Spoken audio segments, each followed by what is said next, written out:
सबसे पहले बड़ी खबर का रुख करते हैं। बड़ी खबर में कोविड को लेकर पीएम मोदी आज सभी रियासतों के वज़राए आला के साथ दोपहर 12 बजे वर्चुअली मीटिंग करेंगे और इस वर्चुअल मीटिंग में यूपी के सीएम योगी आदित्यनाथ और उत्तराखंड के सीएम पुष्कर सिंह धामी भी शामिल होंगे।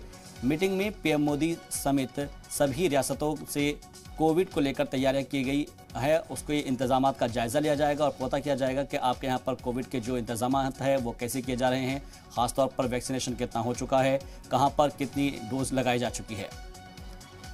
दूसरी बड़ी खबर यह है कि आज 100 से ज़्यादा साबिक सिफारतकारों ने वज़ीर-ए-आज़म नरेंद्र मोदी को एक खत लिखा है और इस खत में उन्होंने पीएम मोदी से मुल्क में बढ़ती हुई नफरत और शिद्दत पसंदी की सियासत पर फिक्र का इजहार किया है और इसे रोकने के लिए कदम उठाने की अपील की है। उनका ये कहना है कि जैसे मौजूदा हालात है उस हालात के मद्देनज़र वज़ीर-ए-आज़म को इसके ऊपर अपनी चुप्पी तोड़नी चाहिए। उन्होंने इसलिए उनसे अपील की है कि कम से कम इसके ऊपर वो अपने बयान ज़रूर दें।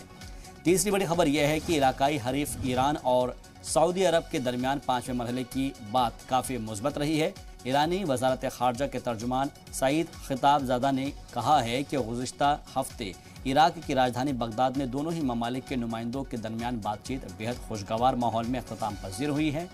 वाज़ेह हो कि मशरिक़ वस्ता में अपने सियासी और अस्करी तसल्लुत कायम करने के लिए दोनों ही मुल्कों में गुज़िश्ता कई दहाइयों से होड़ मची हुई है और ख़ित्ते में अमन कायम करने के लिए दोनों ही मुल्कों के बीच गुज़िश्ता साल भी बातचीत का सिलसिला शुरू हुआ था। ऐसे में उम्मीद ये की जानी चाहिए कि ख़ित्ते में अगर अमन बनेगी, मुज़ाकरात बढ़ेंगे तो आने वाले वक्त में और भी ज़्यादा मजबूती आएगी।